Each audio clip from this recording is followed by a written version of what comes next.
Hello everybody, welcome to At Our Table. I'm Danny. And I'm Sammy. And at our table, we speak about the hot topics that are relevant to your life, to our life, and to the world around us. But most importantly, at our table, we don't judge. So how's this going to work out? Here we have this beautiful glass case with a whole bunch of questions. Now we came up with these questions at any time of our life. So it could be when we're driving, when we're eating, when we're just talking, and we write down these questions that we think would be interesting to pose in a video like this. And so without further ado, Sammy, do you want to choose a question for today's video? Yeah, let's do it. Let's do it. First one.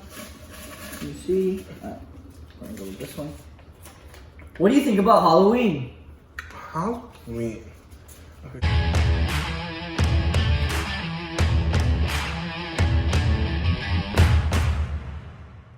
Halloween, that is a sensitive subject for both of us. Yeah. We grew up in a culture or an environment, or realistically, our the world around us that we grew up in did not celebrate Halloween. In fact, it was looked at, and I think I look at it as a negative holiday. Yeah, I think it was, especially for our belief with Christianity. All right, for those of you guys who don't know, sorry. Right.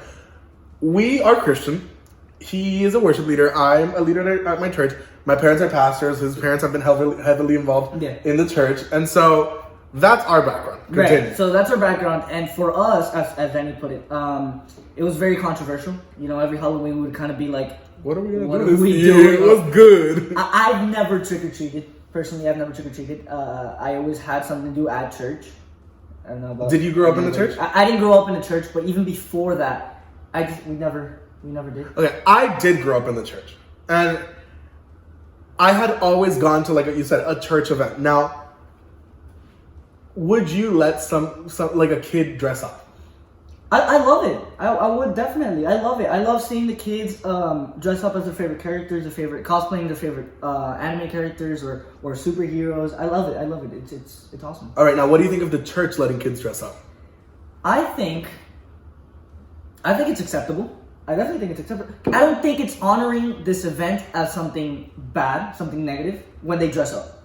Now, the line comes in when they dress up in a very negative way. And what is negative to me is a very gory, bloody, Michael Myers Scream, Freddy Krueger type thing, but also a very explicit way of dressing up. Yeah, the negative is subjective to everybody. But I think, like I said, growing up in the church, I always had an event to go to on Halloween. The church, and I think it's a thing that most churches do. They try to create some kind of event to keep people off the streets. Now, I don't think a church necessarily needs to put out the message there of like, hey, come dressed up. Because at the end of the day, whether you're not glorifying the holiday, you are following the tradition of the holiday. Right. But I think... I have a 3-year-old brother, and I wouldn't want David to feel excluded from having a costume when all his friends, especially now he's 3 years old, but eventually he's going to be in elementary school, and all his friends are going to say, oh, I dressed up as this, or I dressed up as that. And I don't want David to be like, hey, I didn't dress up as anything. So David's saying, I went to a church event, I didn't necessarily celebrate Halloween, I was kind of doing something against Halloween. David can still say, I dressed up. You get me? No, and I have a 10-year-old sister, and we have dressed her up. We have, like, she has gone trick-or-treating. I haven't personally, but she has. And we have dressed her up as her favorite princesses, or again, her favorite superheroes. So I think it's, at least for in my viewpoint, seeing my sister, I think it's very cute. I think it's very fun for them, for kids. The kids, they enjoy that, and they enjoy candy. And I think kids are kids at the same time. Yeah, they enjoy the candy. They enjoy. I enjoy the candy. Knocking on doors. They enjoy trick-or-treating. And as long as they know... I've never done that, but that would give me like anxiety. Like, you never knocked on doors? And like the person... Yeah, we used to knock on doors. Like, I've never she used to knock on doors. I went with her, like I didn't really dress up, but I would go with her to accompany her. But just seeing the enjoyment they have, I think it's very... All right. Nice. It's very nice. You said that you've dressed her up as her favorite characters and her favorite princesses, especially talking about princesses. Where do you think a costume crosses the boundary? I think a costume, again, when it's gory, bloody, this horror-ish thing that we don't celebrate or glorify, but also when it shows too much skin, when it reveals too much skin, when it's very, again, explicit, it's just not for us. You know where else I think a costume draws the line? When you're taking appropriation of a culture. Now that sounds so millennial 2019, like that sounds like I live in like sensitive world like 2020, but realistically, I think there's two ways that a costume can be really offensive. Okay. One, when you take on a persona who is not necessarily a good public figure. Got it. I have seen on the streets about 2 years ago, I was kind of just going to the church event, and in my neighborhood, we saw somebody and they were dressed up as Hitler. And I was like, what's good with that? Yeah, And I think, you know what is also kind of like, it plays with me a little bit? I think religious costumes. Okay, yeah. When you see like somebody dressed as a nun or right, like right. a priest, like that's... No, not just a nun, a scary nun. Or a slutty nun. Right. Like those are religions that I think you're kind of crossing the boundary. Definitely. Now, another, like I said, when you're appropriating a culture, why? Because there's cultures that are oppressed. And so you're dressing up as these cultures, and it's like, okay, well, that's somebody's reality. You get me? I don't think cultures are characters. Right. And so I think there comes a lot. Yeah, definitely. Sensitive World 2020. Right. Because, Yeah. okay, you dress her up as a princess, right? What if she wants to be Mulan, who's from Asia? Right. Or Moana, Polynesian. Or Tiana from New Orleans. Right. You get me? Like, I mean, we would kind of do like, she would always do Cinderella. She loves Cinderella. she's always been Cinderella. She There was would only always one costume in the she would always closet. do either Cinderella One or costume. Snow White. Okay. I think my other sister used to dress up as Snow White as well. Uh-huh. So there's only two costumes in the closet. Right. But then, again, as you said, these new princesses started coming in. Tiana from New Orleans, obviously with her background. Mulan with her background. And Moana with her background. Which, yes, have introduced different cultures to the media, right? Which was necessary. Yeah, it was. Not every princess needed to be white. Yeah, I love the diversity of Disney right now. But I think it's very appropriate, at least if my sister would ask to dress up as Moana. First of all, she has a hair for it. She does, and the skin complexion for it. And I think it would be very appropriate because it's a character she enjoys, you know? Now, your sister, okay, perfect example. Your sister has the curly hair, the complexion, she could really pull it off. David, my 3-year-old white, green eyes, blonde brother, tells me I want to dress up as Maui. What do I do? What would I do? I think, what do you think? I think, again, kind of carefully go around that. It's like... I mean, I could be like, we could dress up as like the prince from Cinderella. Right. But kids will be kids, and kids are gonna be like, nope, I want to be Moana. Nope, I want to be whatever princess, whatever. If David told me I want to be Maui and he's really persistent about it, I think I would do one of two things. Either if I could drop the money on a really good costume, not some whack Party City costume, or two. But we're not bashing Party City. We love Party City. But the Moana costume from last year was really offensive. Okay. I'm so sorry. It was like skin colored, like you know how they have the tattoos? Oh, I didn't even know. Like it was like the skin, like they dyed the fabric, the sleeve to have the tattoos, but also the skin tone. Yeah, it was crossing the line. Okay, yeah. So not some Party City like whack costume.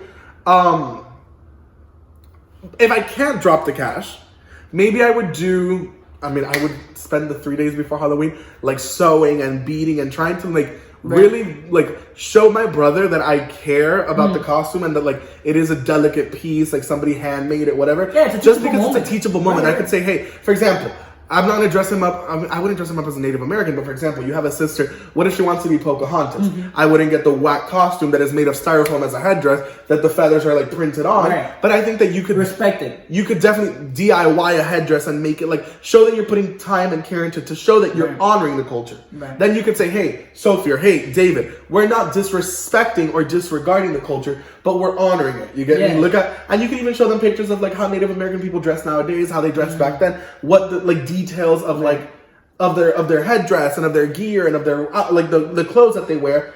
And then you can show them, hey, this is what you're wearing, and like we put time into it. We tried to make it as similar to that. You get me? So it is a very teachable moment. And at the end of the day, kids will be kids. Like I'm not gonna tell my brother, sorry, like you're not gonna be Maui because you're culturally appropriating the Polynesian culture. Like he's gonna be like, what the heck is going on? No, you get me? And at the end of the day, I think it's very much on the people as well outside. Like you have the right intention on respecting and creating this commitment to a costume, and then obviously the people outside will say what they want to say, but it's on them. At the end of the day, it's on them. You had the right intention, you had the heart to kind of respect and dress up as this. And at the end of the day, again, you like the people out there will have their own opinion on whatever.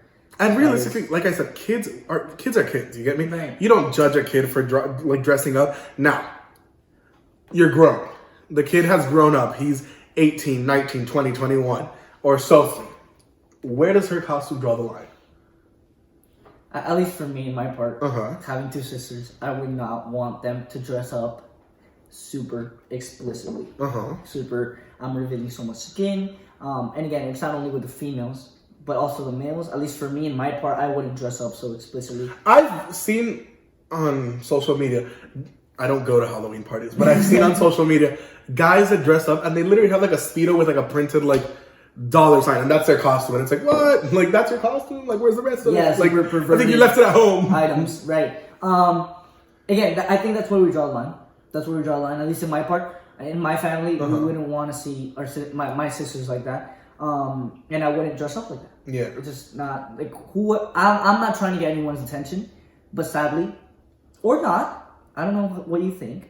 For me, sadly, that's what people are trying to do. And I think, okay, disclaimer. These are our beliefs. Like we said before, we are Christian. Now, as a Christian male, I think a costume for me also draws a line in which it is a gory costume or a bloody costume, like we said before. But I think, for example, if I had a daughter or if I had a sister and she says, I want to dress up as Pikachu, but Pikachu just doesn't have any clothes. Pikachu's like a bra and a skirt. It's like, no, find the rest of Pikachu. Yeah, like you have not found him yet. Like, where's Waldo? I don't know. Have not found him yet. No, that's too much, at least for me. Now, that being said, I think, what does that also say about our culture? Because, for example, it's not, I don't want to say just girls, but it tends to be more within the girls. Because especially, Mean Girls. Mean Girls glorified this scene where they said basically like the point of Halloween is to take off clothes, like reveal the skin, hoe it up. And I mean, to each their own, but what does that say about a person? What does that say about the parents of the person? Because at the end of the day, you're 18, you're still living in your mom's house and your mom sees you like that and she's like, yeah, you can go like that. Right. Because I know parents, I went to public school for high school, a very wild public school, party school. Alrighty, the camera turned off. But nonetheless, like I was saying, I went to a school in which it was a party school. It was a very wild school. So I saw parents, like for example, we would dress up like either if Halloween fell during the week, we would dress up that day, or if it was like on a weekend, we dress up the day before, whatever. But like there was always a Halloween celebration, and there was like, it was art school. And so there was like a runway show that people would do, showing off their costume, and like they really celebrated the holiday. Right. Now I saw people that like dressed like where's like I said before, where's Waldo? I don't know. They haven't found the costume yet. But what does that say about the parents? Because you have parents who are like, for example, a Hispanic mom, that's not happening, like ever. But you have parents that are like, yes, my daughter's 16, she has a banging body. You go, mama. You wear that. You get me? Yeah. So like, what does that say about the parents, the culture? Yeah, definitely. I think, again, what I said, if you're wearing these type of costumes, it's obviously to attract something, to attract some attention, some validation. Yeah. Either from the opposite sex or from the same sex. Mm-hmm. Because that's our culture now. But again, it for me, it's too revealing. It's too edgy, if you want to put it in those terms, and also it's invading something private, because your body is something private. And if you're just going to expose it in such ways, it's for some attraction, for some validation, for some acceptance from now someone you else. could have the counterclaim From someone else. The counterclaim is like, oh no, but like I'm dressing like this way, you don't need to look. Girl, don't play yourself. Do not play yourself. Boys will be boys. You get me? Right. You're dressing up like that, and girls will be girls too. If you're showing your package like that, dude. Girls will be girls, you get me? And yeah, because it's not just women who are doing this. Again, males. I've seen a lot of do not males. play yourself. Like, at the end of the day, you could have a very beautiful Alice in Wonderland costume that shows no skin. Right. Or you could hoe it up, you get me? And like, the choice is on you. And so personally, my belief is, I think, dress as you will, but see your intentions behind it. Definitely. Especially if you got parents, if you got kids, if you got younger people looking up at you, it's just not right. It's not right. 'Cause what message are you giving to them? It's like, again, you said I was a worship leader at church. We are leaders at church. We're constantly at church. What are we showing to the kids at church if we start dressing up with such revealing things? You know, I have a nice body. I don't have the 6-pack abs. I don't have the 8-pack abs. But I have a nice body. I consider I have a nice body. But I wouldn't dress like that just for the level of kind of attracting someone, or again, just that. And you get cold, like girls. You tell me you don't get cold. I'm so sorry. At those parties, she's dressed up as Elsa. She's quite literally frozen. Like, let's be honest. Right. No, and again, it's our, as you said, it's our culture. For me, sadly, I don't know how you would think about it, but yeah, you know. That's what it is, and I think that's Halloween. Yeah. Put that on. Period. We did that. That's Halloween. That's Halloween for you. However you celebrate it, obviously, I hope you have a fun time. If you eat a lot of candy, stay safe. If you eat a lot of candy, definitely eat Recess. I love that chocolate. Eat Whoppers. It's amazing. And Sour Patches. Nonetheless, I think that's a pretty good first episode. Yeah, definitely. If you liked this kind of video, be sure to subscribe to this channel. Give it a big thumbs up. Also, let us know in the comments. These questions will run out. Right.